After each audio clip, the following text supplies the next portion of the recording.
Carpal tunnel syndrome can worsen over time and do permanent damage if it's not treated appropriately. A classic feature is symptoms that wake people at night, and they often describe needing to shake out their hand.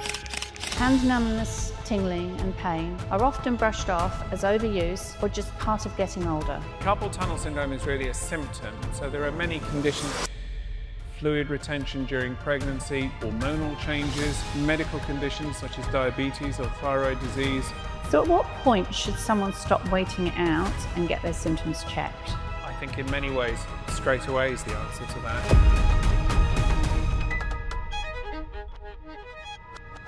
Kia ora, and welcome back to the Cutting Edge Plastic Surgery podcast. Today we're talking about a very common hand condition that many people live with for years before seeking help: carpal tunnel syndrome. Hand numbness, tingling and pain are often brushed off as overuse or just part of getting older. But carpal tunnel syndrome is a specific medical condition that can worsen over time and do permanent damage if it's not treated appropriately. To talk us through what carpal tunnel syndrome is, why it happens and how it's treated, I'm joined by specialist plastic and hand surgeon Dr. Adam Greenbaum. Adam, welcome back.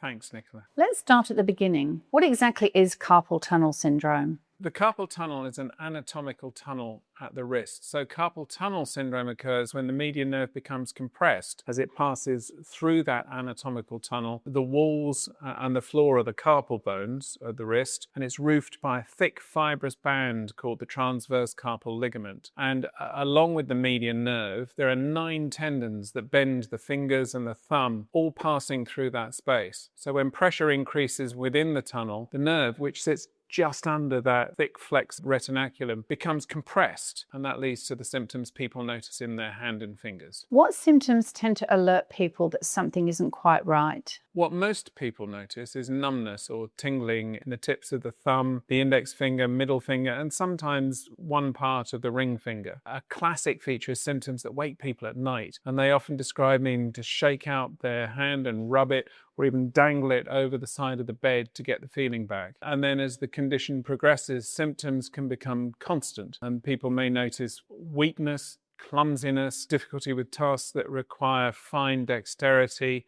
buttoning a shirt, gripping small objects, and when it gets worse, riding a bike or even gripping tools can become impossible. And what actually causes carpal tunnel syndrome to develop? Carpal tunnel syndrome is really a symptom, so there are many conditions that can give rise to increased pressure within the carpal tunnel and cause the median nerve to be compressed. Anything that increases edema will cause it. Repetitive forceful hand use, fluid retention during pregnancy, hormonal changes, medical conditions such as diabetes or thyroid disease, arthritis, wrist injuries that decrease the volume in the carpal tunnel. Some people are actually born with a slightly narrower carpal tunnel, which makes them much more susceptible. It's just important to note that while typing and computer work can aggregate symptoms, they're not usually the sole cause. So at what point should someone stop waiting it out and get their symptoms checked? Well, I think in many ways, straight away is the answer to that. Certainly if within a few weeks you've still got persistent or worsening symptoms that disturb sleep, that's time to seek assessment. Carpal tunnel syndrome doesn't always remain mild, and ongoing compression of the median nerve will eventually lead to some permanent nerve damage. And that can result in ongoing numbness, weakness, wasting of the muscles of the thumb. So if someone notices constant numbness or weakness rather than intermittent symptoms, that's really becoming an emergency. That's good to know. So how do you confirm the diagnosis?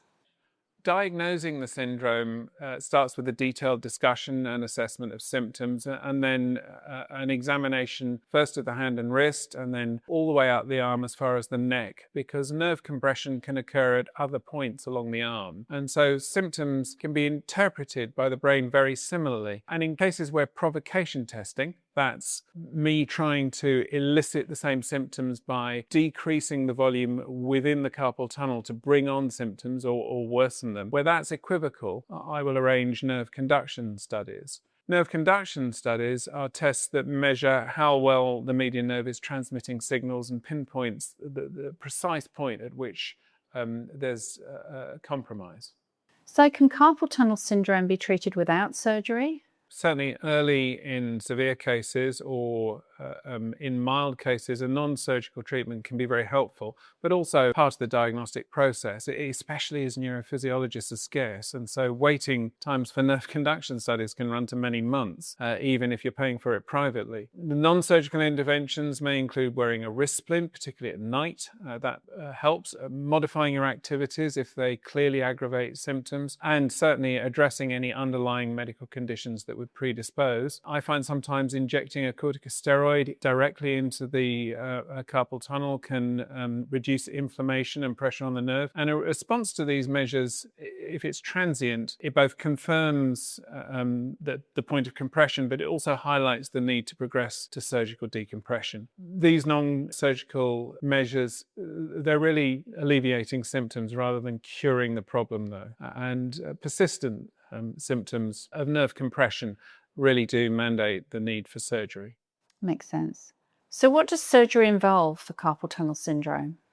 Surgery is relatively simple. It's simply a matter of releasing the tight ligament that forms the roof of the carpal tunnel, and that takes away all the compression. By dividing that ligament, you reduce the pressure on the median nerve and give it much more space. It's a relatively short procedure. It can be done either under a nerve block for anaesthetic or a quick general anaesthetic, and patients will generally go home on the same day. Once nerve compression is relieved, the nerve can recover, and the shorter the time the nerve was compressed, the faster and more complete that recovery will be. So what can patients expect during their recovery? Most patients should notice improvement of symptoms immediately. Recovery of strength and sensation takes longer, particularly if symptoms were present for a long time before surgery. And you won't get a final result, sometimes for up to a year. Most people would return to light activities within a few days, with a gradual return to normal hand use over several weeks. And who tends to benefit most from surgical treatment? Patients who have carpal tunnel compression with persistent symptoms, and particularly night pain, weakness, reduction in sensation, and that all despite non-surgical treatment, all with demonstrably abnormal nerve conduction studies. When surgery is done at the right time, outcomes are really very good. So timing is really important. So what defines the cutting-edge plastic surgery approach to treating carpal tunnel syndrome? Hand surgery is all about restoring function, and it is a core part of what I do. As a specialist plastic and hand surgery, my training and indeed my PhD research included nerve surgery and microsurgery. So my focus is on an accurate diagnosis and then appropriate timing of appropriate treatment, and then careful follow-up, because hand function is so essential to daily life and work. Yeah, obviously very important for all of us. So to finish up, what should our audience take away from today? Carpal tunnel syndrome is common and very treatable. Persistent numbness or night pain shouldn't be ignored, and early diagnosis helps prevent long-term nerve damage. If hand symptoms are affecting sleep, work, or any of your everyday activities, it's worth having them assessed. And listeners can book an appointment with us at any stage. Thank you, Adam, for joining us today. My pleasure.